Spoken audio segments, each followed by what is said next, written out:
ada namanya kajian.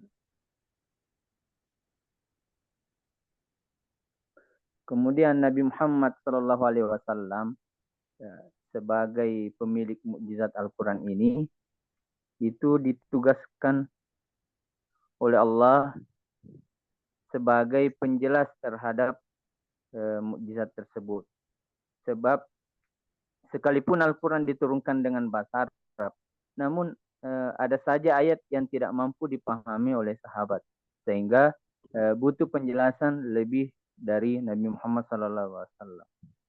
Nah, ini nanti dinamakan tafsir bil ma'sur.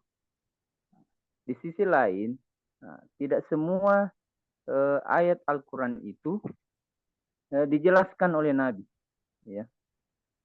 Sehingga ketika beliau wafat, para sahabat berijtihad dalam menjelaskan Al-Quran dengan tetap merujuk kepada Al-Quran dan hadis-hadis Nabi. Nah, inilah nanti diistilahkan dengan tafsir bil ra'yi. Dari latar belakang tersebut memunculkan beberapa rumusan masalah. Sebenarnya apa pengertian dari tafsir bil ma'sur dan bil ra'yi itu? Kemudian bagaimana sejarah perkembangan tafsir bil ma'sur dan bil ra'yi? Kemudian yang terakhir, bagaimana contoh penafsiran bil ma'sur dan bil ra'yi? Nah, kita langsung masuk ke pengertian tafsir bil ma'sur. Secara bahasa, ya, kita ketahui tafsir bil ma'sur itu berasal ada dua kata, ya. Ada tafsir, ada ma'sur. Ya. Tafsir itu bermakna menerangkan atau mengungkapkan. Kemudian al-ma'sur itu yang berasal dari kata asaroya suruh, itu bermakna menyebutkan atau menukil. Kalau di dalam kitab Mu'jam Maksubah itu Rosmus Syai'i Baki. Artinya makna saya ini potret masa lalu. Karena kalau kita mau memaknai Rosmus di sini adalah tulisan, pada saat itu belum ditulis, ya.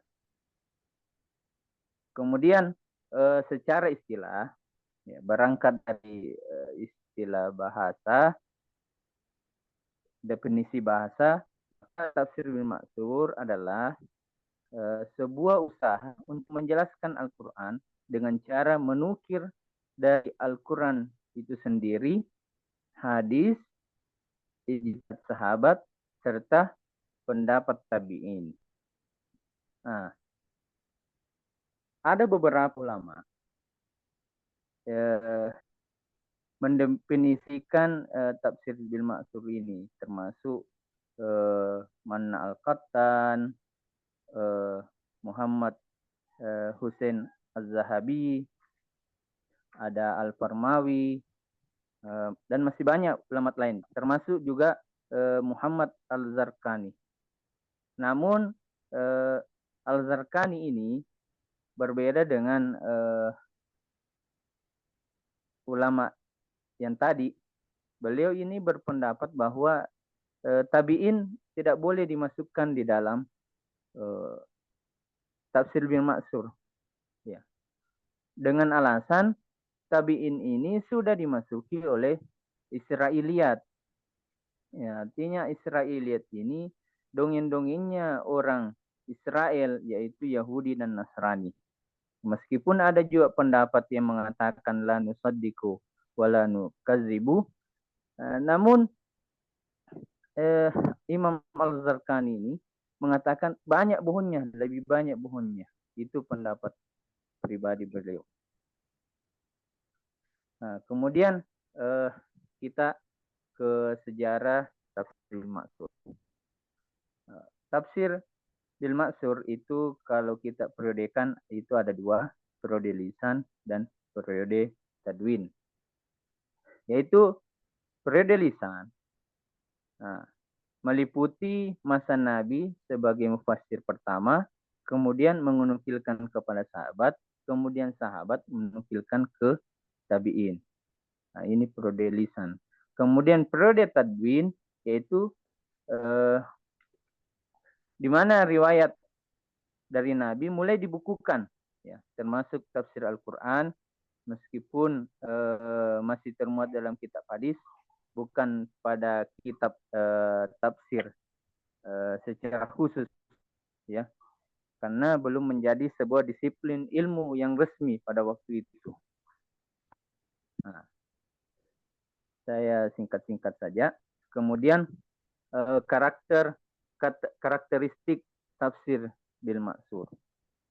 Nah, tafsir bil maksur ini berpatokan kepada riwayat yang sahih serta perkataan sahabat dan tabi'in. Maka tafsir bil maksur disebut tafsir bil maksur apabila ini dia Al-Quran ditafsirkan dengan Al-Quran, Al-Quran ditafsirkan dengan As-Sunnah, Al-Quran ditafsirkan dengan riwayat sahabat, kemudian yang terakhir Al-Quran ditafsirkan dengan riwayat tabi'in. Nah, kita ulas satu-satu karena kita harus mengetahui juga contohnya. Nah, contohnya Al-Quran ditafsirkan dengan Al-Quran itu di dalam Quran surah Al-An'am. Allah Subhanahu wa taala berfirman, "Alladzina amanu wa lam yalbisu imanahum bizulmin ulaika lahumul amnu wa hum muhtadun." Ya. Artinya, orang-orang yang beriman dan tidak mencampur adukkan iman mereka dengan kezaliman, mereka itulah yang mendapatkan dan mereka itulah orang-orang yang mendapat petunjuk. Nah, berkaitan dengan ayat tadi, ya, Al-Bukhari meriwayatkan dan pada saat itu ada sahabat yang bertanya, ya, terkait dengan zulmin ini. Dia bertanya, siapakah di antara kita yang tidak berbuat zalim terhadap dirinya sendiri? Nah, sehingga turunlah ayat yang menjawab tentang zalim itu dalam surah Al-Luqman ayat 13, yaitu inna syirka la zulmun azim. Nah, sesungguhnya syirik itu adalah benar-benar kezaliman yang besar. Nah, ini sebenarnya menjawab pertanyaan daripada sahabat itu tentang siapakah yang dimaksud dengan zalim. Ya. Kemudian Al-Quran ditafsirkan dengan As-Sunnah. Ya. As-Sunnah ini menjadi sumber primer dan memiliki posisi tertinggi dalam penafsiran Al-Quran. Karena memang Rasulullah itu adalah bayanut tafsir. Contohnya, ya, sebenarnya ada beberapa fungsi As-Sunnah. Itu ada bayanut takrir, bayanut tafsir, bayanut tasyri', dan bayanut nasikh. Itu ada semua kami contohkan di dalam makalah kami. Kami ambil salah satunya saja untuk mengefisienkan salah satu contoh dari tafsirnya Nabi. Nah, yaitu Allah Subhanahu wa taala berfirman, "Wa aqimus sholata wa atuz zakata." Ya. Dirikanlah salat dan tunaikanlah zakat. Nah, kita ketahui bersama ayat ini tidak menjelaskan bagaimana tata caranya, ya, bagaimana cara sholat. Namun Rasulullah Shallallahu Alaihi Wasallam bersabda mengenai rukunnya ini, yaitu "Shollu kama ra'aitumuni usolli." Jadi ini termasuk tafsir fi'li, ya.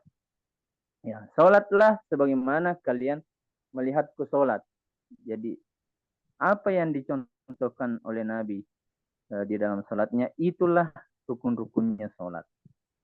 Nah, kemudian yang ketiga, Al-Quran ditafsirkan dengan riwayat sahabat. Nah, kenapa sejelasnya sedikit terkait kenapa dimasukkan perkataan sahabat? Karena sahabat ini sebagian besar mereka pernah bertemu, ya, dan bermajlis dan berinteraksi dengan Rasulullah Sallallahu Alaihi Wasallam. Maka tafsir sahabat ini termasuk juga tertinggi karena mereka bertemu langsung oleh Rasulullah Sallallahu Alaihi Wasallam. Contoh dari tafsir sahabat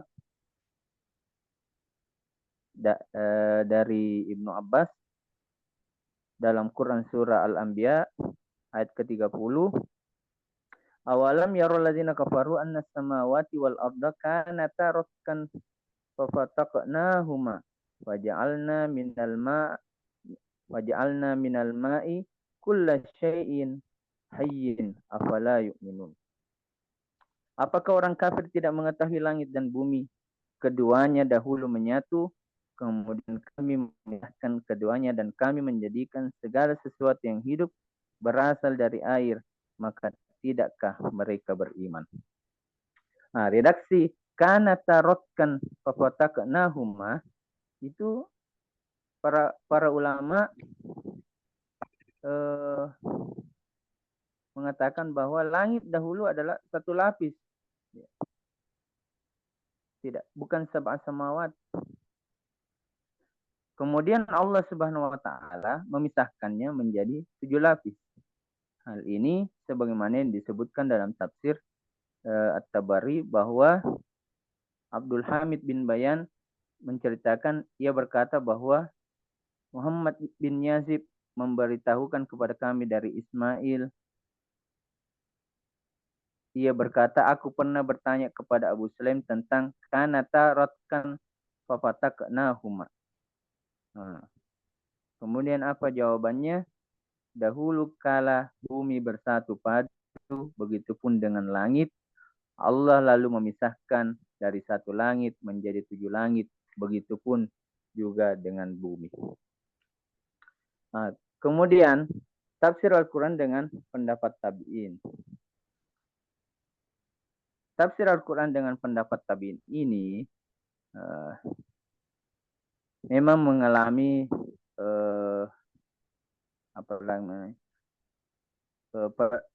perbedaan di antara kalangan ulama. Di kalangan ulama, apakah ini masuk di tafsir bil maksur atau tidak? Namun kita bisa melihat beberapa contoh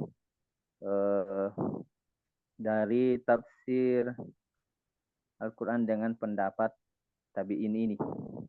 Contohnya dalam Quran surah Al-Baqarah ayat ke-65.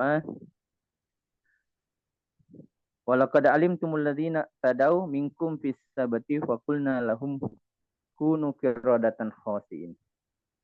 Sungguh kami benar-benar telah mengetahui orang-orang yang melakukan pelanggaran di antara kamu pada hari Sabat, lalu kami katakan kepada mereka, jadilah kamu kera yang hina. Nah, Mujahid bin Jabir, nah, ini adalah tabi'in. Dalam menafsirkan ayat ini, beliau mengatakan qiradatan khasyiin itu tidak diartikan dengan kera dalam wujud fisiknya. Nah, namun perilakunya yang seperti kera. Nah, hal ini didasarkan pada Quran surah Al-Jumu'ah. Allah membuat permisalan bagi orang-orang yang menerima Taurat tapi tidak mau mengamalkannya sebagai keledai yang membawa kitab-kitab yang tebal. Ya. Itu pengibaratan saja. Artinya kalau ada yang bersifat seperti itu, maka dia itu seperti hewan yang digambarkan. Nah, Selanjutnya, kitab tafsir yang tergolong di dalam tafsir bil maksur. Ini ada banyak, termasuk dua yang paling masyhur, Jami'ul Bayan an Ta'wil Quran atau an Ail Quran, yaitu karya Abu Ja'far Muhammad bin Jarir Yazid bin Katsir bin Ghalib At-Tabari. Kemudian yang kedua, Kashful Bayan an Tafsir Quran karya Abu Ishaq Ahmad bin Muhammad bin Ibrahim As-Sa'labi.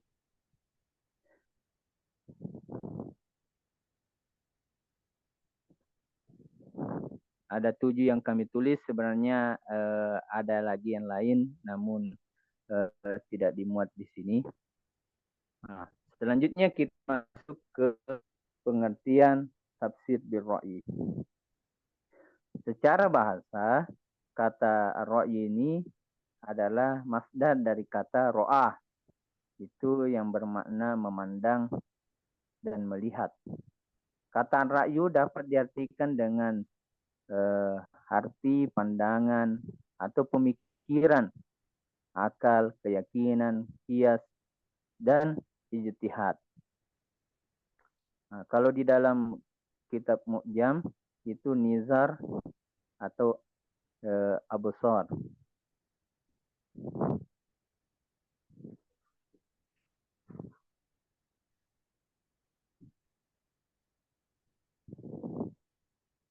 Jadi secara istilah berangkat dari pengertian bahasa tadi, tafsir bil ra'yi adalah suatu usaha untuk menafsirkan Al-Quran dengan ijtihad, yang artinya dalam menjelaskan Al-Quran seorang mufassir berpegang pada pemahamannya sendiri serta menggunakan logika dalam istimbatnya.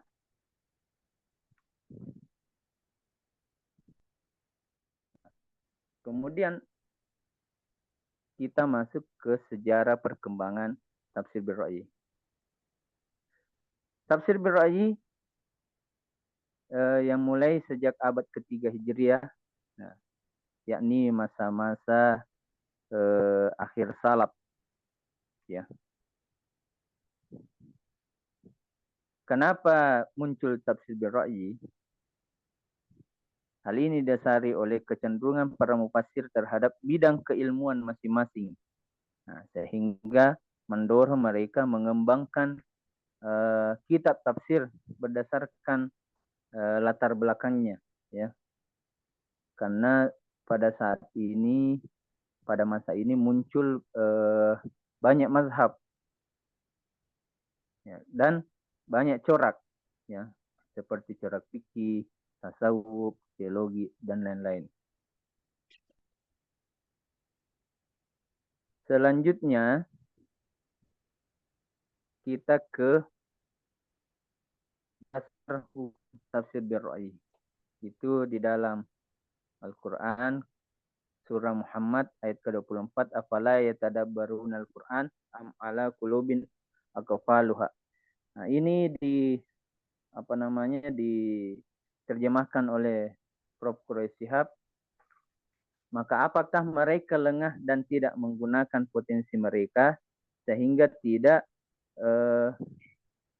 memperhatikan Al-Quran, bahkan pada hati mereka terpasang kunci-kuncinya. Di dalam hadis Rasulullah juga, itu Rasulullah bersabda dari hadis Ibnu Umar, man su'ila an ilmin fakatamahu uljima yaumal qiyamati bil jamin minan nar. Barang siapa yang ditanya tentang sesuatu yang diketahuinya lalu ia diam, maka mulutnya akan dikunci pada hari kiamat dengan kekang dari api neraka. Nah, namun meskipun tadi dikatakan bahwa di ra'yi itu menggunakan logika, namun dalam menafsirkan Al-Quran itu ada syaratnya. Yang pertama, berpegang dan merujuk kepada Al-Quran. Kemudian yang kedua, menukilkan riwayat-riwayat yang sahih. Kemudian yang ketiga, C, menukilkan dari sahabat. Kemudian yang keempat, memberikan penjelasan terhadap kata atau lafal sebagaimana makna asli bahasa Arab dan tidak menggunakan bahasa yang jarang dipakai atau diistilahkan dengan gharib. Nah, kemudian tafsir yang tergolong tafsir bil ra'yi. Yang pertama, Mafatihul Ghaib karya Fahruddin Ar-Razi. Kemudian tafsir Jalalain karya Jalaluddin Al-Mahalli dan Jalaluddin Abdurrahman As-Suyuti. Kemudian yang ketiga, Anwarut Tanzil Wasrarut Ta'wil karya Nasiruddin Al-Baydawi. Keempat, Irsyadul Aql As-Salim ila Mazaya Al-Quran Al-Karim karya Abu Sa'ud Muhammad bin Muhammad. Kemudian yang kelima, Ruhul Ma'ani karya Al-Allamah As-Shihabuddin Al-Lusi, dan seterusnya. Kemudian kesimpulan.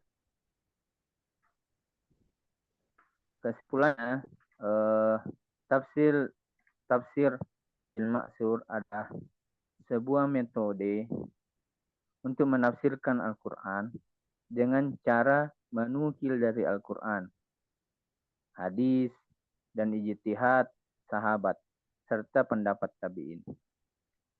Nah, di mana tafsir dengan metode ini pertama kali dikenalkan oleh Nabi, yang kemudian diikuti oleh sahabat dan generasi selanjutnya. Contoh tafsirnya adalah Jami'ul Bayan dan tafsir Ibnu Katsir yang masyhur. Kemudian tafsir bil ra'yi adalah metode untuk menjelaskan Al-Quran dengan menggunakan akal, yaitu mufassir menjelaskan makna Al-Quran dengan tetap berpegang pada pemahamannya sendiri dengan menggunakan logika dan dalam istinbat. Nah, tafsir ini lahir sekitar abad ketiga, yang merupakan hasil dari perkembangan tafsir bil ma'sur. Beberapa tafsir yang tergolong pada tafsir ini adalah tafsir Mafatihul Ghaib, tafsir Jalalain, tafsir Al-Badawi, dan lain-lain. Nah, selanjutnya, kami menyadari bahwa makalah ini tidak mencapai tingkat kesempurnaan karena setiap tulisan pasti memiliki kekurangan kecuali Al-Quran. Oleh karena itu kami menyarankan kepada pembaca untuk memberikan saran-saran dan kritik yang membangun guna meningkatkan kualitas makalah kami. Selanjutnya kami serahkan kepada moderator. Terima kasih.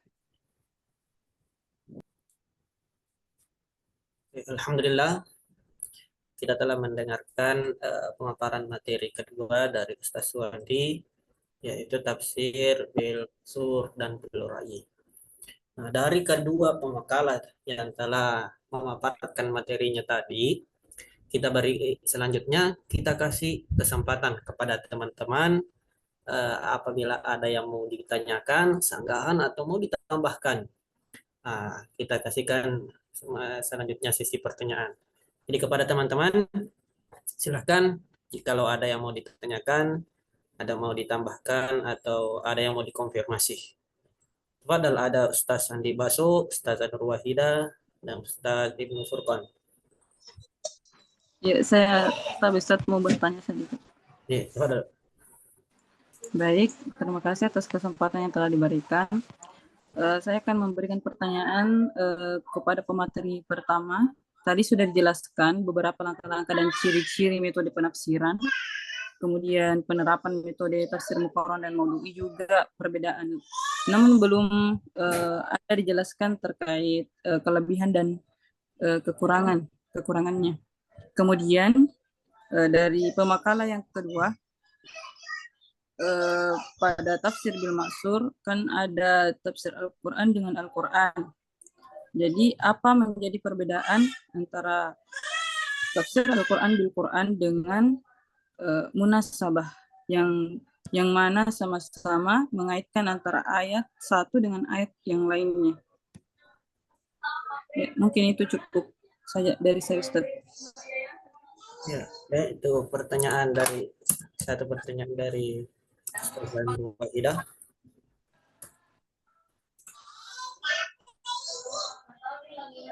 Ada keistimewaan dan kekurangan ya.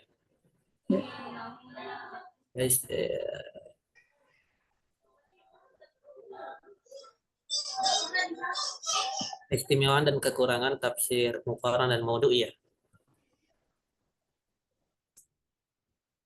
Selanjutnya dari Ustaz Ibnu Furqan atau Ustaz Andi Baso, ada yang mau ditanyakan?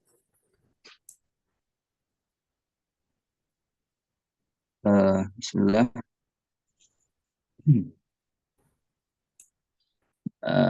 Sedikit pertanyaan untuk pemateri kedua tadi, Ustaz Suwandi, tentang tafsir bil ma'thur, tafsir yang menggunakan riwayat-riwayat dari Al-Quran, hadis, pendapat sahabat dan tabi'in. Ya, yang ingin saya konfirmasi, Ustaz,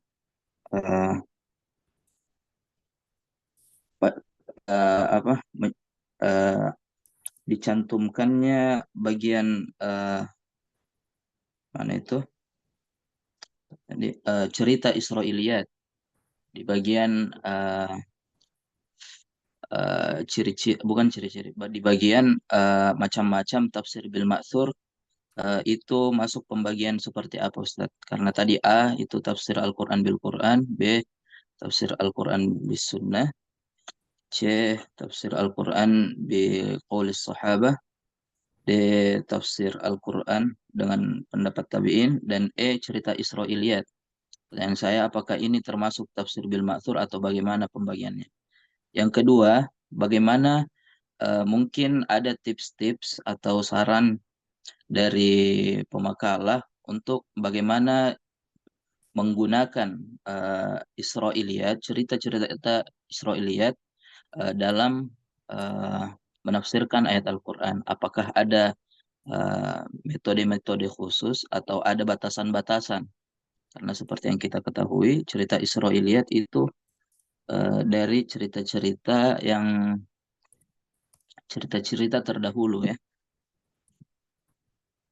Seperti itu, Ustaz. Kalau pertanyaan untuk pemateri pertama kurang lebih sama dengan pertanyaannya Nurul Wahidah tentang apa kelebihan dan kekurangan dari kedua metode tersebut, atau bagaimana cara membedakan ya, cara membedakan bagi orang awam itu terkait kitab tafsir kitab tafsir muqaran dengan kitab tafsir maudhu'i. Seperti itu, Ustaz. Terima kasih. Tapi Ustaz Andi Baso, bisa diulang tadi pertanyaan yang pertama terkait tadi itu. Saya belum sempat cek. Oke. Pertanyaan pertama tadi sesuai yang ditulis pemakalah di dalam tulisannya, itu mencantumkan bagian cerita Israiliyat bersama dengan macam-macam tafsir bil ma'thur, yaitu cerita Al-Quran bil Quran, bis sunnah, bi qauli sahabi, tabi'in, sama cerita Israiliyat di bagian E-nya. Yang mau saya tanyakan yang pertama, pembagian tafsir bil ma'thur atau bagaimana? Pertanyaan selanjutnya, bagaimana atau sudah tadi pertanyaan yang kedua, Ustaz, tentang bagaimana tips-tips kiat-kiat untuk atau cara yang bijak dalam mengaplikasikan cerita Israiliyat dalam penafsiran seperti itu Ustaz.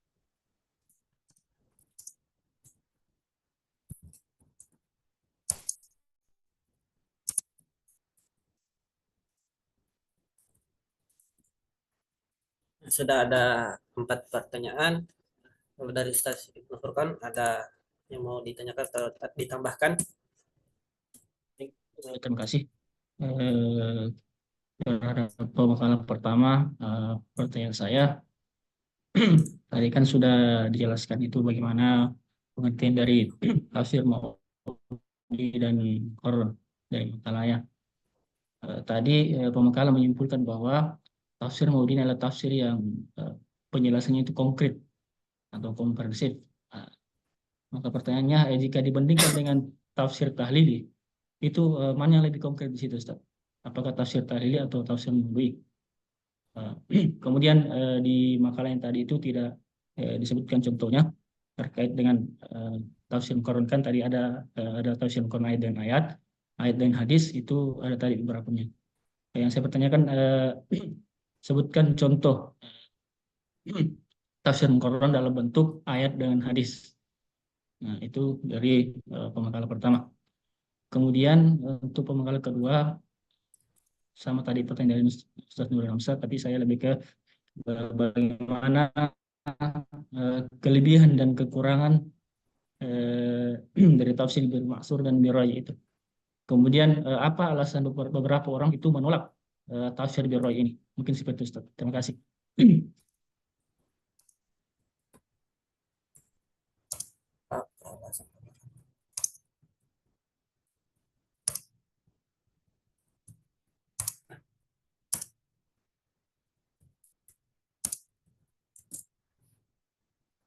Oke, alhamdulillah ada 7 pertanyaan yang saya catat.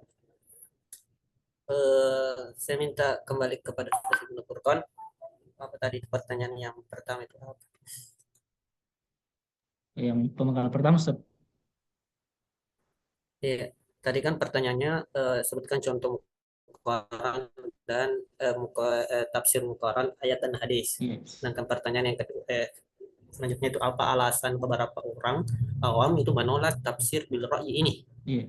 Nah, masih ada satu tadi saya yang lupa pertama catat. ini itu kelebihan dan kekurangan tafsir bil ma'sur dan iya. bil ra'yi. Ya, itu.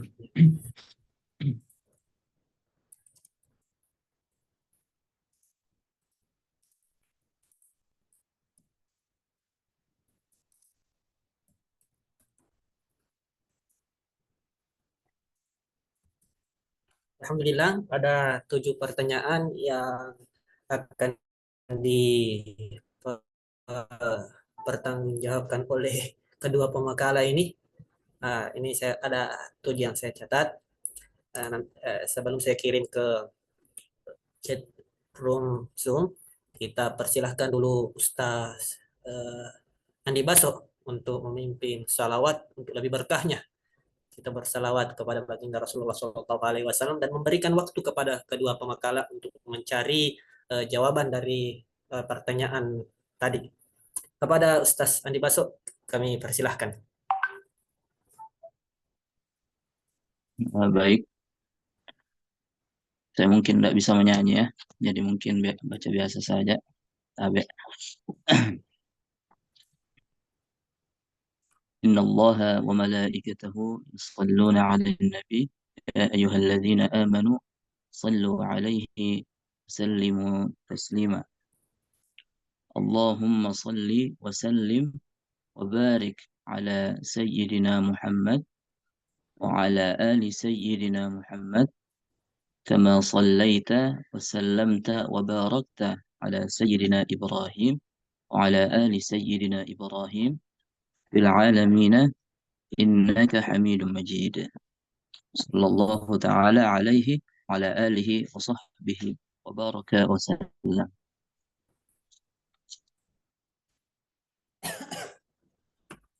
Alhamdulillah, setelah pembacaan salawat, ini cuma sedikit kesempatan diberikan kepada kedua pemakalah untuk mencari jawabannya. Tapi tidak apa-apa karena kedua pemakalah ini sudah memang dipersiapkan sebelum Idul Fitri kemarin. Nah, jadi kepada kedua pemakalah silahkan berikan jawaban atau berijtihad. Silakan memberikan jawaban terkait 7 pertanyaan tersebut. Tafadhal, Ustaz. Tafadhalani, Ustaz. Saya pertama dulu. Nah, dari tadi berbicara sesuatu di materi lagi. Jadi yang Tafadhal, Ustaz Rahmat. pertama ini tadi menanggapi pertanyaan dari saudara Noel Bangsa, juga mungkin mirip ya pertanyaan dari Mas Basok itu tadi jelaskan keistimewaan dari kedua kita sudah maupun juga apa yang jadi kekurangannya. Nah, pertama tafsir Quran di antara dari beberapa keistimewaan ataupun kelebihannya yaitu pertama tafsir ini membuka pintu toleransi dalam internal umat Islam. Kenapa dikatakan seperti itu? Tentunya ketika kita lihat biasanya dalam bahasa orang kalau dibilang berbeda, berbeda itu pasti hal yang apa namanya bertentangan, sehingga kalau dibilang Quran adalah tafsir perbedaan, padahal kalau kita melihat sebenarnya Quran ini bagaimana kita bisa mengkompromi artinya menyelaraskan pendapat-pendapat yang berbeda itu menjadi satu kesatuan yang lurus begitu, sehingga salah satu keistimewanya dari Quran ini itu meningkatkan toleransi dalam internet umat Islam. Yang kedua adalah tafsir Quran itu cocok sekali bagi para peminat tafsir yang ingin memperluas dan memperdalam pemahaman terhadap sebuah ayat. Yang ketiga keistimewanya adalah membantu membuka dan mengembangkan suasana pemikiran tafsir. Ini sama halnya dengan pertemuan dengan metode lainnya. Nah, kemudian apa yang menjadi kekurangan dari tafsir ini? Di antaranya yaitu ini tidak cocok bagi orang awam atau banyak orang yang kan dalam bidang agama. Kenapa? Karena untuk melakukan metode itu kita harus mempunyai minimal ilmu bahasa lugawi, terutama ilmu tafsir dalam hal ini kami menggunakan metode ini. Kedua itu ini tidak dapat menjadi media menjawab permasalahan sosial yang ada. Nah, ini juga yang menjadi perbedaan dari tafsir Quran dengan tafsir Maudhui. Nah, itu juga yang menjadi penting dari tafsir Maudhui. Yang pertama, ini dengan menggunakan metode ini kita bisa menjelaskan melihat kondisi sosial kita dengan menyandingkan sebuah tema yang terjadi sekarang dengan kita bisa melihat ayat Al-Quran yang cocok yang bisa kita kaitkan dengan tema-tema sosial yang ada sekarang. Kemudian keistimewaan kedua dari tafsir Maudhui tentunya yaitu membuktikan bahwa tidak ada ayat yang bertentangan dengan ilmu pengetahuan yang ada. Nah, itu dari keistimewaan yang kedua. Yang ketiga, penafsiran ini terhadap Maudhui ini lebih komprehensif, lebih detail dibandingkan dengan metode yang lainnya. Nah, cuma kekurangannya di situ. Metode Maudhui ini tidak masukkan keseluruhan ayat, berbeda dengan tafsir yang lainnya. Jadi itu jawaban mengenai kekurangan dari kedua metode tafsir tersebut. Kemudian pertanyaan tadi tafsirnya Furqan, kan tadi disebutkan bahwa ada 3 jenis perbandingan yang dilakukan oleh mufassir dan tafsir Quran. Yang pertama itu ayat dengan ayat yang redaksinya hampir sama dengan satu pokok permasalahan yang sama, ataukah yang kedua menyandingkan ayat dengan hadis yang terlintas redaksi itu bertentangan. Nah, contohnya kita lihat dalam surah An-Nahl yang artinya masuklah kamu ke dalam surga disebabkan apa yang telah kamu kerjakan. Sini Quran surah An-Nahl menyebutkan bahwa orang atau yang masuk surga itu adalah orang yang disebabkan karena amalannya. Nah, ini dalam konteks Al-Quran. Nah, kemudian ada hadis yang berbunyi bahwa tidak akan masuk surga seorang pun di antara kami disebabkan karena perbuatannya. Nah, ini sekilas bertentangan secara redaksional. Yang satu ayat Al-Quran mengatakan bahwa seseorang itu masuk karena perbuatannya, sedangkan hadis itu mengatakan bahwa tidak ada seorang pun di antara orang itu masuk karena perbuatannya. Nah, disinilah digunakan para ulama ketika menggunakan metode perbandingan antara ayat dengan hadis. Nah, salah satunya Al-Sarkaci mengatakan bahwa ayat tersebut, ayat dengan hadis tersebut memang terkesan ada pertentangan, namun secara harfiah bahwa orang-orang yang tidak masuk surga karena amal perbuatannya dimasukkan dalam hadis yang tadi, itu dimaksudkan bahwa bukan karena amalnya tetapi karena ampunan dan rahmat Tuhan yang dimasukkan dalam hadis tersebut. Nah, tapi kita juga tidak bisa disalahkan dengan ayat Al-Quran yang tadi dikatakan, karena dalam hadis lain dikatakan bahwa sesungguhnya ahli surga itu apabila masuknya mereka mendapat posisi di dalamnya berdasarkan keutamaan perbuatannya. Nah, jadi memang ada hadis yang secara redaksional bertentangan, tapi juga ada hadis yang istilahnya menjelaskan atau mempertegas dari ayat tersebut. Jadi itu salah satu contoh dari tafsir Al-Quran ayat dengan hadis yang secara redaksional itu sekilas bertentangan. Jadi mungkin begitu.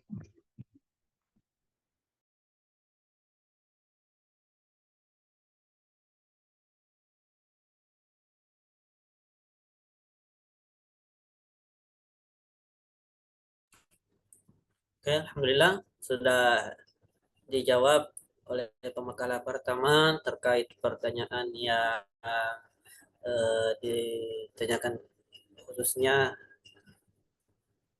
pembahasan tafsir Muqarran dan Maudhu'i. Nah, kita kembalikan kepada penanya. Apakah jawaban dari makalah itu diterima atau masih ada yang mau dikonfirmasi atau ada tambahan dari Ustazah Nur Wahida ya menanyakan tadi keistimewaan Ustaz Andi Baso izin sholat pada Ustaz Ibnu Furqan. Apakah ada tambahan dari jawaban dari Ustaz Rahmat atau ada yang mau dikonfirmasi lagi terkait pertanyaan tadi? Itu contoh tafsir mufaran ayat dengan hadis. Kalau oh iya, tempat dulu Ustaz. Oh iya. Nah, tadi yang pertanyaan pertama Ustaz, itu belum Yes, dijawab tentang kan tadi itu pemateri menyimpulkan bahwa tafsir Maudhu'i ini adalah tafsir yang konkret, komprehensif lah. oh ya. Terus pertanyaannya ya, gitu. Kalau kita bandingkan dengan tafsir Tahlili yang dikasih pembahasan, mana yang lebih konkret itu Ustaz, menurut pemateri? Apakah tafsir Tahlili atau Maudhu'i yang lebih konkret Ustaz? Mana kau ambil lagi tuh?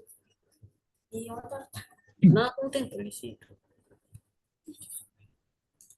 Yang pertanyaan pertama tadi Ustaz.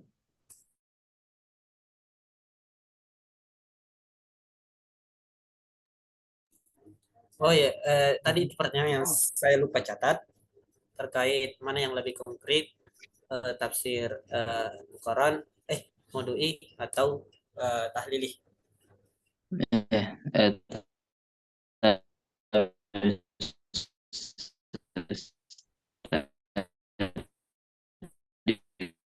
Mungkin tidak kedengaran ya kemarin seperti bagaimana cara orang awam untuk membedakan bahwa ini tafsir Muqarran sama tafsir Maudhu'i. Kan kalau tafsir Tahlili sama tafsir Ijmali sudah dijelaskan pakai matematika kemarin. Siapa tahu ada juga cara tersendirinya untuk tafsir ini. Bagaimana cara dibedakan? Apakah ada atau tidak itu saja? Dan kalau ada, itu seperti apa? Ya, Rahmat ya.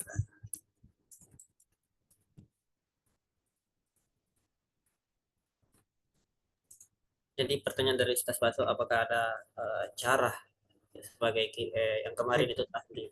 Ya, tepat Ustaz. Ah,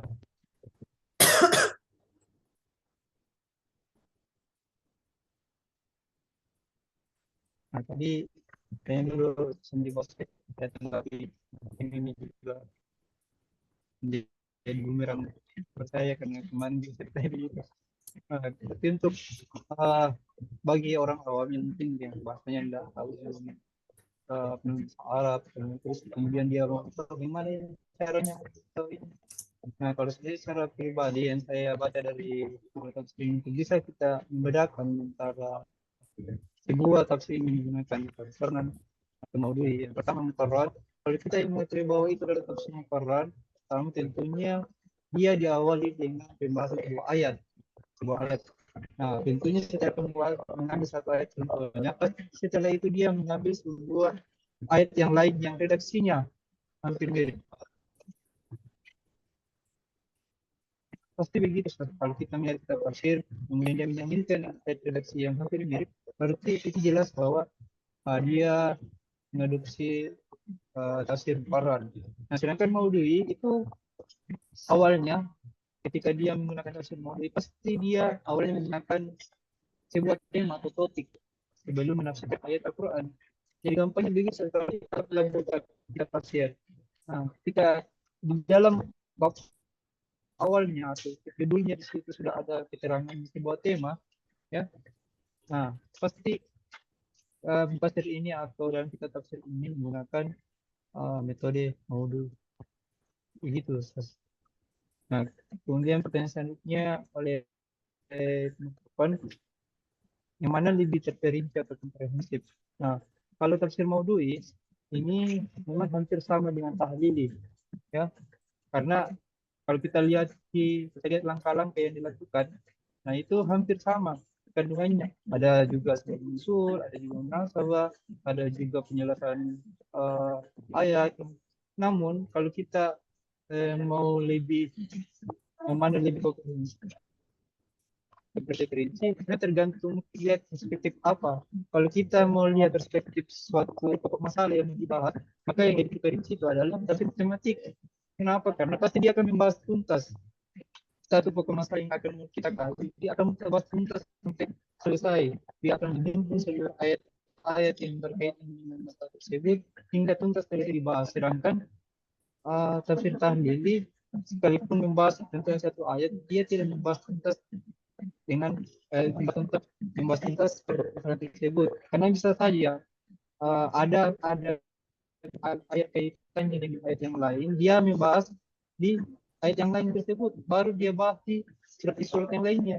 Berbeda dengan maudhui yang membahas tuntas di satu tema tersebut. Namun kalau kita lagi membahas yang mana itu dari secara keseluruhan, tentu tahlil. Kenapa? Karena dia menyampaikan tentang tribul ayat, tribul surah, artinya dia mengatakan secara keseluruhan.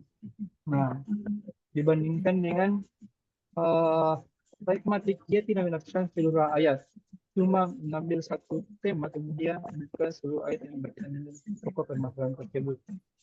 Nah, jadi begitu. Jadi tadi dimaksud sebetulnya bahwa tafsir tematik itu kalau kita kenal, dia dimulai dari tema. Sedangkan Quran itu mulai dengan ayat. Yang begitu, Ustaz. Alhamdulillah itu pertanyaan jawaban dari Ustaz Rahmat terkait apakah ada cara bagi orang awam untuk menentukan ini tafsir bercorak maudhu'i atau tafsir maudhu'i atau muqarran. Nah, dijelaskan oleh Ustaz Rahmat tadi dilihat dari tema, kalau maudhu'i, kalau muqarran dilihat dari ayatnya. Saya kira Rahmat masih ada pertanyaan yang belum dijawab atau sudah semua?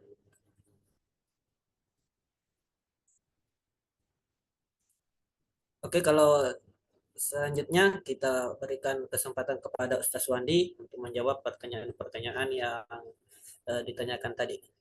Ada 4 kayaknya dari pertanyaan untuk Ustaz Wandi. Ustaz Wandi, tafadhol.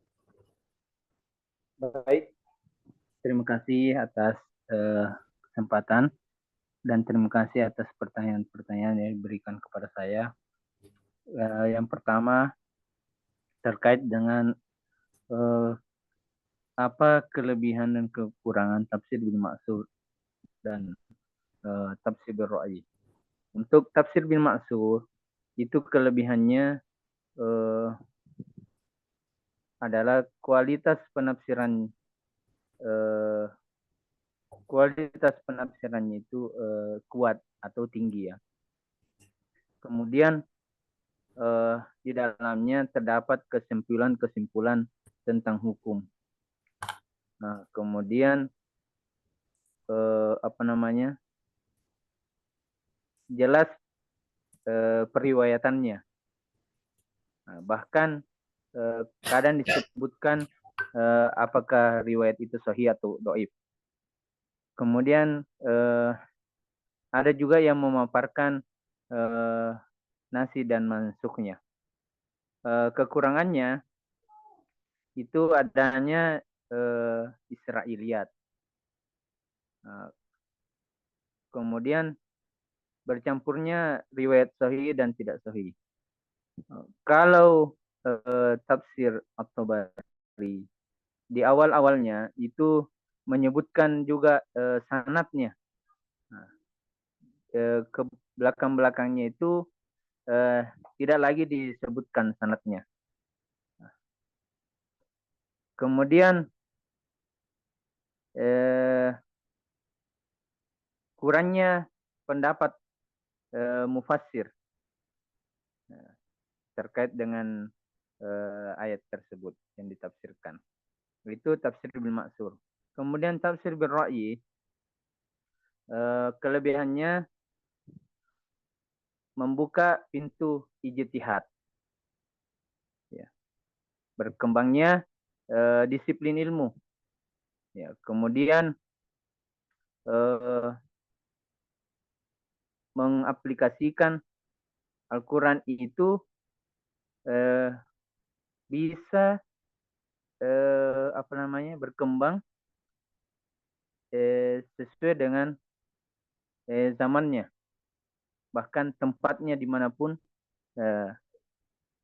itu Al-Quran bisa diterapkan dengan menggunakan tafsir bil ra'yi ini. Kekurangannya kadang mufassir ini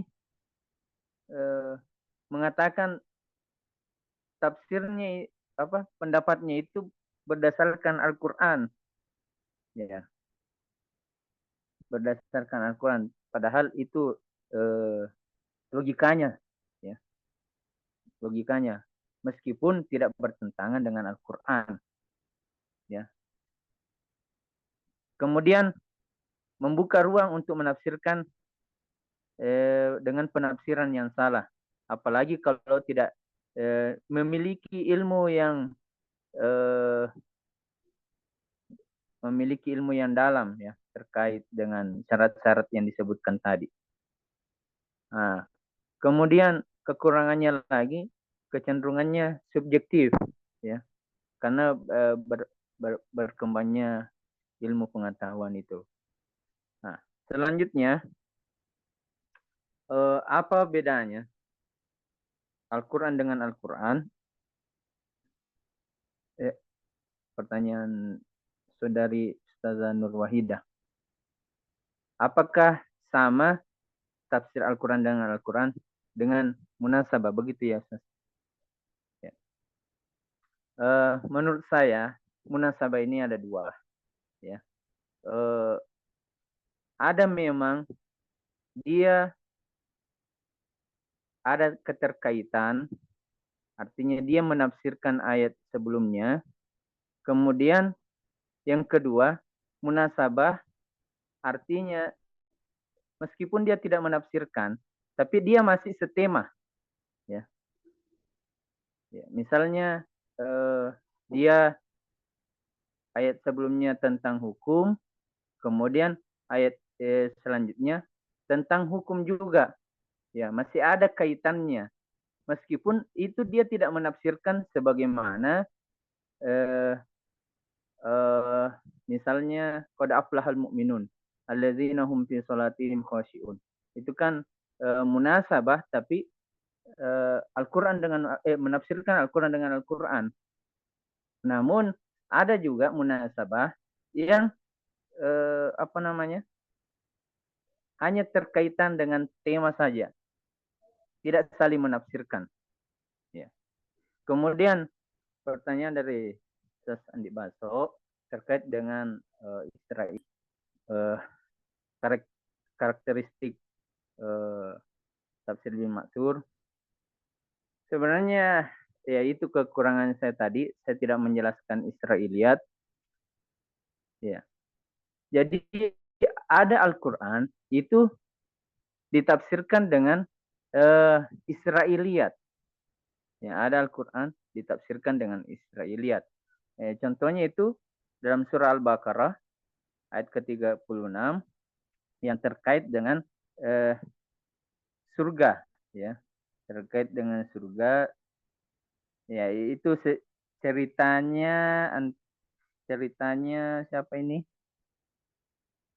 Nabi Adam sama iblis, ya. Itu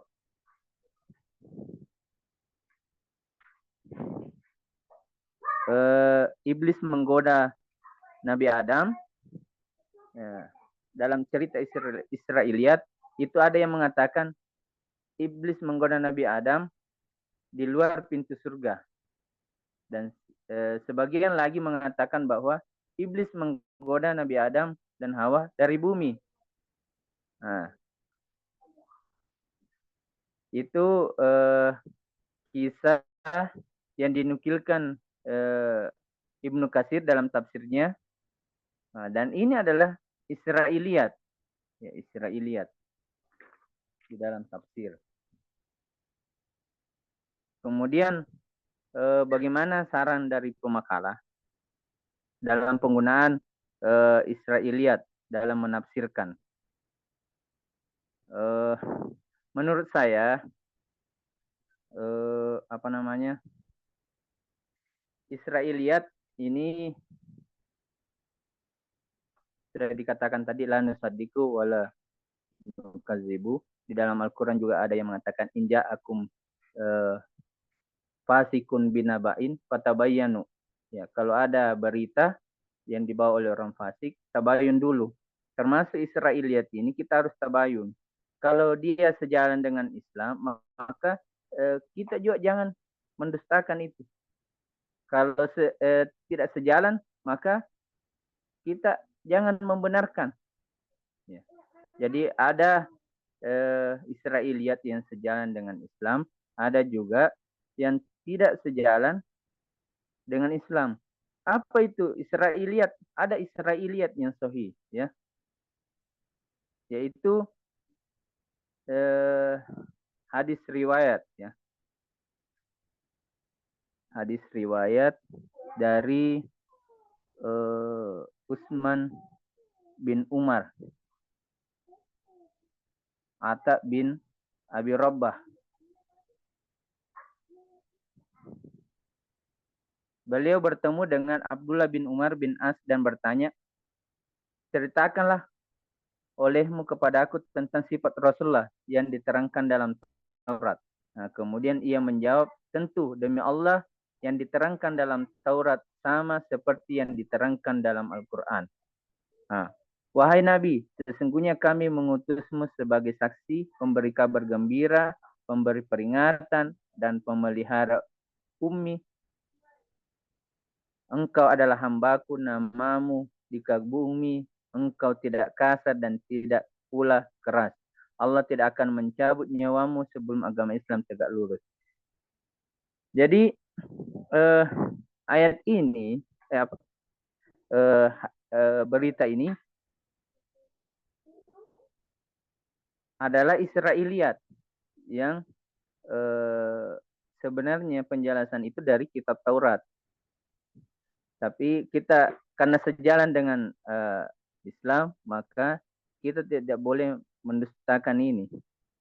Jadi menurut saya kalau kita mau menggunakan Israiliyat, ya itu tadi kalau dia sejalan dengan Al-Quran dan hadis, maka kita terima. Kalau tidak sejalan dengan Al-Quran dan hadis, maka jangan kita terima Israiliyat itu. Nah, selanjutnya,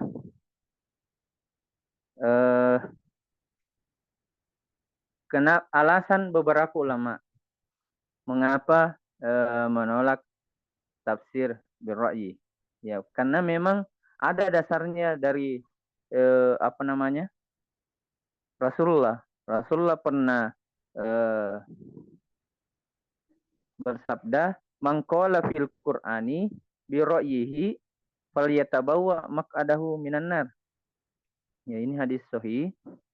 Barang siapa yang berkata tentang Al-Qur'an dengan menggunakan pendapatnya, maka hendaklah dia menduduki atau mengambil tempatnya di neraka. Ya. Tentunya ini hadis penuh kontroversi juga. Ya. Artinya apa? Penuh kontroversi karena ada ulama tetap pada hadis ini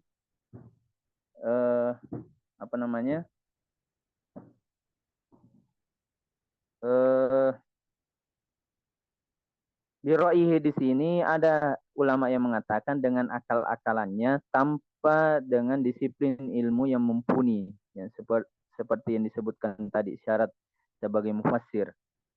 Namun kalau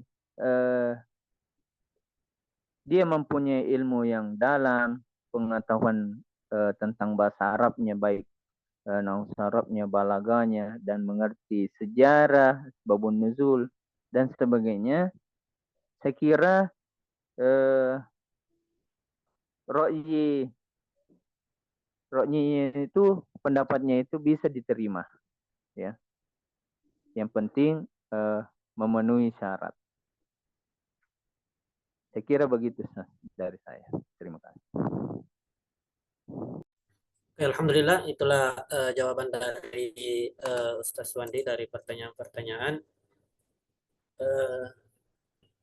Selanjutnya kita serahkan kepada dosen pengampu kita karena waktu sudah semakin menipis.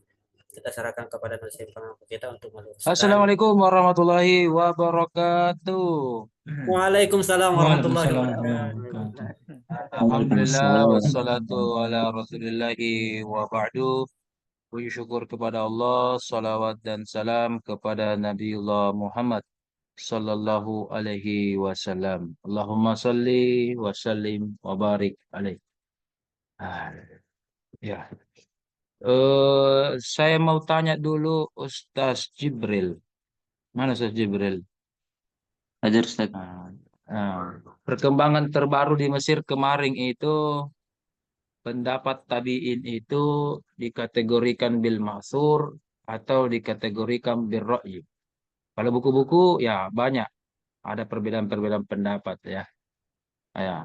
Kalau di Kairo kemarin bagaimana Syekhul Azhar, Syekh Mesir, guru-guru Anda kemarin terbaru bagaimana? Kalau tidak salah ingat Ustaz, di kuliah kemarin sempat dikemukakan juga perbedaannya, perbedaan pendapat ulama dalam itu. Tetapi kalau kami di sana tetap memasukkannya di tafsir bil ma'thur. Kami itu Anda pribadi atau tadi dosen tak yang di Mesir atau bagaimana? Yang kami pelajari di diktat kuliah Ustaz. Kalau tidak salah. Oke, di modulnya ya. Di modulnya tetap memasukkan yang tabi'in ya. Tapi tetap di Ustaz, dikemukakan perbedaan pendapat ulama. Ada istilahnya begitu. Oke. Alasannya kenapa tetap dijadikan tabi'in sebagai bil ma'thur? Karena termasuk yang mendengarkan secara langsung apa yang diturunkan Al-Quran, Ustaz, yaitu para sahabat. Jadi dia Jadi belajar langsung kepada sahabat. belajar langsung Salah kepada satu sahabatnya alasan ya. yes, Itu orang yang alasannya ya. diturunkan secara ya. Oke, oke, oke. Kemudian selanjutnya, tafsir itu terbagi dua dan ada yang membagi tiga, bil masur, bil ra'yi, dan ada lagi tambahan satu, bil Bil isyari. isyari. Oke. Apakah bil isyari juga termasuk bagian dari itu atau bil isyari dikategorikan kategori yang lain? Bagaimana diktat atau ulama-ulama terbaru di Mesir, pandangannya bagaimana? Apa hanya membagi Apanya dua Ustaz, atau membagi tiga? di bagian mana? Itu tadi metode atau Dia pendekatan itu cuma bedakan terbagi Ustaz. dua. Ah, oke, oke, Dia lanjut. bedakan bil isyarinya, Ustaz. Dia Isyari bedakan bil termasuk apa? isyarinya jadi. Isyari Eh, termasuk apa dia? di pembahasan lain Ustaz. Tadi bil ra'yi, bil maksur sama bil isyari. Jadi satu ini, satu paket ini, bil masul, bil ra'i, bil isyari, Iya, atau bil isyari iya. bab yang lain, Bab yang lain Ustaz. bab yang Maksudnya lain. Oke, ya, oke, oke, kalau oke. ada selain Ustaz, nanti kita konfirmasi kembali Ustaz. Oke, oke. Ini yang menarik, ya. Tadi mukoran, saya rasa juga banyak teori tentang mukoran itu ya. Oke, membandingkan Al-Quran dengan Al-Quran, hadis, sampai kita tafsir, itu banyak teori. Tinggal nanti Ustaz Rahmat nanti melihat definisi terminologi tafsir mukoran yang benar. Cuma ingat, jadi penyebutan mukoran itu ada dua. Komprehensif itu ada dua. Ada tafsir mukoran, ada tafsir mukorin. Di mana gambar saya ini? Kenapa tidak kelihatan ini? Oh, mungkin karena agak malam ini. Ya, saya ulang. Ada mukoran, ada mukorin. Nah, saya tantang ini Ustaz Rahman ini, cari. Ya, ada mukoran, ada mukorin. Kitab mana, ulama siapa yang memberikan istilah mukoran? Siapa yang mengistilahkan mukorin? Sama kemarin kita katakan, manahijul mufassirin dengan manhajut tafsir. Itu kan setelahnya sama dengan ya. Ini juga mukoran, mukorin. Begitu pula tafsir Maudhu'i itu, mulai dari Farmawi, Nasaruddin Baidan, bagaimana konsep Quraisy Shihab dan sebagainya, itu juga nanti harus menjadi bahan telaah Anda semua supaya bisa membedakan. Nah, siapa tahu ada di antara kalian mau kaji tentang Maudhu'i, nanti ditanya itu. Anda mau kaji Maudhu'i ini versinya Farmawi, versinya Nasaruddin Baidan, atau kata kita lokal di sini, versinya Prof. Muin Salim, atau versi apa? Nah, nanti ditanya itu. Karena versi apa yang Anda pakai, maka nanti itu akan mempengaruhi cara kerja tesis Anda ke depannya. Ya. Nah, sama ini bil masur, bil ra'yi, bil isyari. Ya. Kalau dibagi tiga, berarti Anda harus bedakan pengertian bil masul, bil ra'yi, bil isyari. Kalau bil masur, oke, riwayat. Ya. Oke. Riwayatnya itu tinggal dibagi empat atau dibagi tiga. Al-Quran, hadis, sahabat, tabiin. Ya, dibagi tiga atau dibagi empat. Kalau Suyuti itu, ya memang itu mazhab yang banyak di Mesir itu, ya bagi empat. Ya, yang lain mungkin cuma bagi tiga. Oke. Kalau bil ra'yi, ada juga yang mengatakan bil isyari. Nah, kalau terbagi tiga, berarti bil ra'yi itu artinya pendapat tafsir yang bersumber dari akal. Ah, akal ya. Bil ra'yi yang dimaksud itu al-akal. Sementara tadi mazhab yang diambil oleh Ustaz Suwandi, betul itu. Cuma tadi teks Arabnya dari Maqais Luga itu lupa mungkin disampaikan. Itu bil aini wal basirah. Ya. Bil aini itu mewakili al-ain atau al-aklu. Basirah itu mewakili kolbu atau bil isyari. Nah, jadi kalau terbagi dua, kalau terbagi tiga berarti bil ra'yi itu cuma saja bil akli saja. Ya, bil akli saja. Oke? Nah, tapi kalau dibagi tiga, pengertian bil ra'yi, ya, pengertian bil ra'yi itu cuma bil akli saja, sementara bil isyari itu dimasuk bil kolbi. Tafsir dari kolbu. Ya, bagaimana suara saya ini? Kedengaran atau tidak ini? Atau saya off-kan kamera ini? Masalahnya Dengar. mantap nih, mantap Ji. Mantap. Mantap. Oke, lumayan, lumayan. Oke. Oke, oke. Oke, lanjut. Nah, begitu. Tapi kalau terbagi dua, berarti definisi bil ra'yi adalah berasal dari bil akli dan berasal dari bil qalbi. Ya, bil qalbi. Jadi dua itu. Nah, jadi nanti Anda harus lihat ketika Anda bagi tiga, maka definisinya ini begini.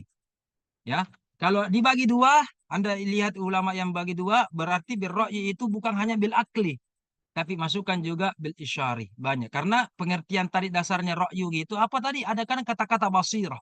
Basirah berarti kolbu, ya. Itu yang harus Anda perkuat nanti supaya lihat perbedaan-perbedaan antara kedua konten tersebut, ya, bil akli, bil ra'yi dan seterusnya. Sekarang yang nanti harus Anda kembangkan begini. Nanti ya ini penelitian saya ini. Coba lihat, oh mana. Share. Saya akan share ini. Nah, ini jangan cuma itu tadi. Mohon maaf kalau begitu kajiannya hampir mirip di S1 itu, ya. Nah, tadi ada yang menyinggung munasabah, ya. Ada yang menyinggung munasabah, ada yang menyinggung apa dan sebagainya. Oke. Coba lihat. Kajian apa ini? Bil masur klasik dulu itu hanya menyisakan subjek dan objek. Tadi ya, subjek dan objek. Contoh tadi ini. Yang bizulmin itu. Walam yalbisu imanum bizulmin. Surah Al-An'am itu. Kemudian dicontohkan lagi Ustaz Suwandi surah Luqman. Ya kan? Inna syirka la dzulmun. Ya. Jadi yang ada kemarin cuma subjek dan objek. Ya, subjek dan objek. Kajian-kajian bil masur dan kajian-kajian bil ra'i kemarin ini berarti beberapa, saya sekitar 15 tahun yang lalu masih begini itu. Masih begini. Subjeknya dengan objek. Kajian kontemporernya, dan saya lihat beberapa buku yang ada itu, ya, saya membuat dan bisa menyimpulkan kesimpulan, saya ingin menambahkan satu istilah, yaitu predikat.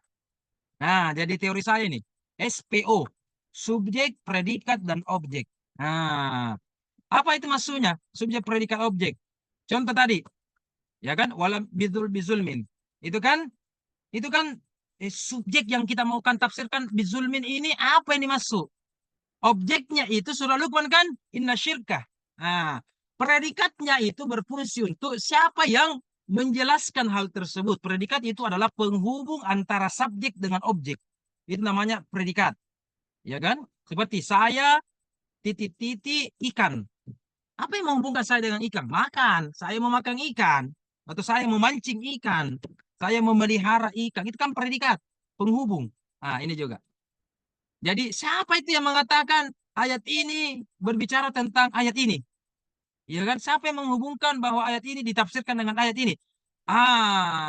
Itu adalah kalau tadi dicontohkan Ustaz Suwandi, predikatnya itu hadis atau Nabi Muhammad sendiri. Itu namanya tafsirul Quran bil Quran secara munfasil. Kalau di istilah-istilah turas itu kitab-kitab itu munfasil. Makanya ada juga namanya muttasil. Muttasil itu enak karena bersambung. Hudal lil muttaqin. Siapa itu muttaqin? Alladzina yu'minuna, ya kan? Surah Al-Imran lagi. Uiddat lil muttaqin. Siapa itu muttaqin lagi? Alladzina yunfikuna. Itu muttasil. Maka muttasil ini saya berikan garis miring bisa saja bermakna munasabah. Nah, ini tingkatan tafsir bil masur paling tinggi kalau secara muttasil. Coba lihat subjeknya Al-Baqarah ayat kedua itu tadi. Siapa itu muttaqin? Muttaqun siapa itu? Maka objeknya apa? Itu tadi. Alladzina yu'minuna. Al-Baqarah ayat 3 sampai 5. Ulaika. Predikatnya apa? Al-Quran sendiri yang menunjukkan. Al-Quran sendiri yang menunjukkan. Lil muttaqin. Alladzina. Al-muttaqin. Alladzina. Mana humul muttaqin? Alladzina. Itu kan muttasil. Berarti predikatnya itu adalah Al-Quran secara langsung. Al-Quran secara langsung. Inilah puncak bil masur yang paling tinggi. Kalau Al-Quran sendiri yang menjelaskan secara muttasil. Sementara yang munfasil, mungkin predikatnya nanti hadis. Coba lihat. Mungkin predikatnya hadis. Ada yang mengatakan ini ditafsirkan dengan ini. Atau mungkin predikatnya nanti ada tema tertentu. Ada ayat tertentu Quran surah apa. Quran surah ini ditafsirkan dengan surah ini. Siapa yang menghubungkan itu? Boleh saja sahabat, boleh saja tabi'in, boleh saja ulama lain. Ulama yang lain di sini berarti birra'yi ya, termasuk birra'yi ya.